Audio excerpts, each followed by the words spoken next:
So it was about 2009 when I decided to leave Portland for a while. I was really burnt out from selling drugs and I just needed a break. So I gave the business to my drug dealing partner and I bought a ticket to, of all places, Colombia, Medellin.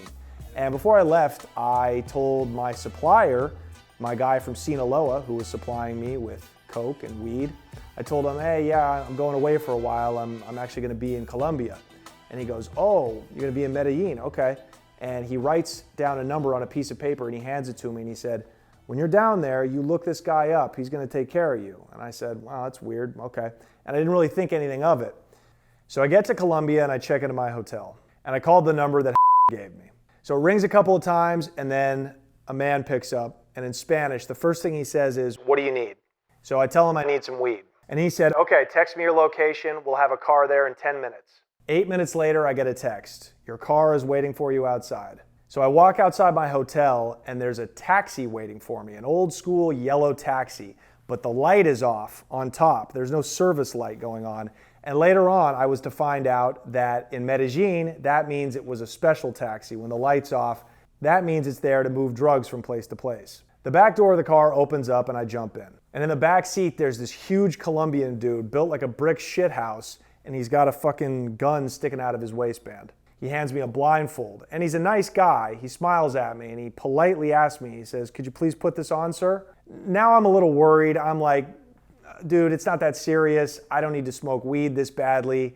So I turn to open up the cab to get out. Before I can do that, it starts driving off. So I'm like, fuck it, I guess I'm in this now. So I put the blindfold on, and I really started to get nervous at this point. I mean, I knew in the back of my head that I was probably okay. I was familiar with Colombians. I knew they were very good business people. And since I had a referral from in the United States, I thought, okay, surely these people know that I'm here to spend money. I'm not a cop. I'm not a DEA agent. But I got a blindfold over my face. I'm in a foreign country. I'm exhausted. My head is spinning.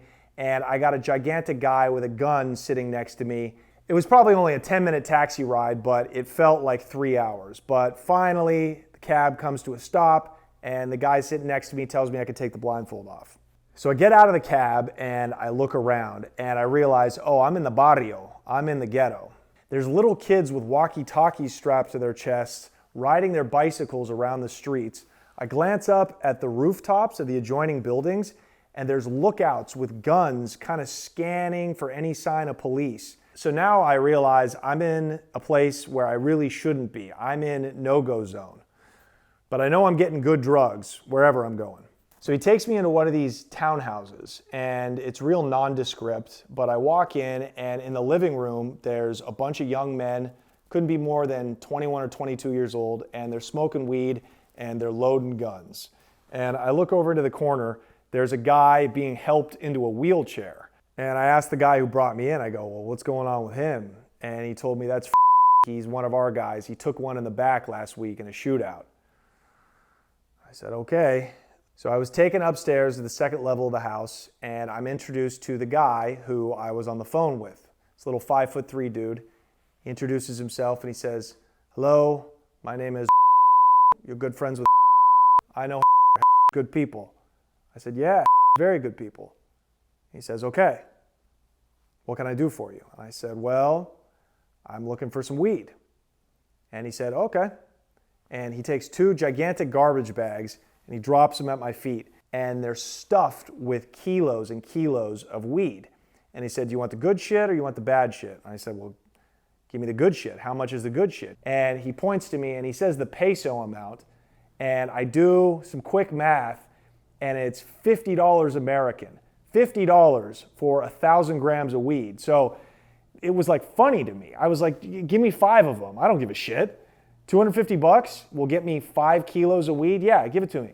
And he goes, well, what about the coca? And I was like, yeah, fucking give me a lot of that too. How much is that? And he says, hang on. And he leads me into this room and there's a bunch of guys hanging around, guns everywhere. One of the dudes is smoking, counting up a bunch of cash.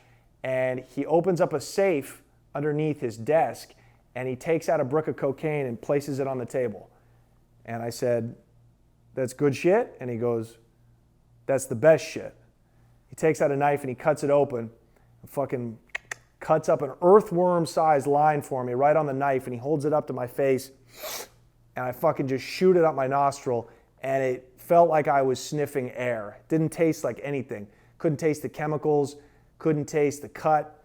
That's how I knew I was sniffing 100% pure Colombian blow. And so I said, okay, well, how much will a kilo of this be? And he goes, I'll give it to you for $2,000 American.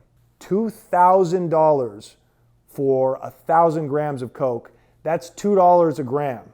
I said, well, if I can get this to Los Angeles, I can sell it for $100 a gram. I can take this thing that's the size of an NFL football and make $100,000 from it. And that's how those cartels used to get rich, is guys like Pablo Escobar and all those dudes from the 70s and 80s got tons and tons of coke to the United States, and they would sell it wholesale.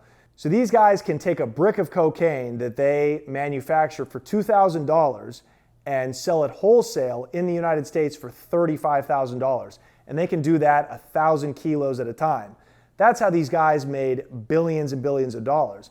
Now, the Colombians can't do that anymore. Their coke routes have been shut down, and they have been for decades.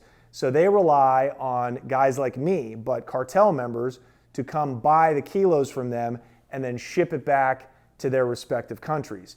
And that's where the money's made. The money is made in the transport. I said this in a previous episode about marijuana, and the same is true for cocaine. The money is actually made by the guys who are moving it from point A to point B. Now let's run down who they are. What's up, guys? If you like that clip, make sure to check out the full episode right here and subscribe to the channel right here.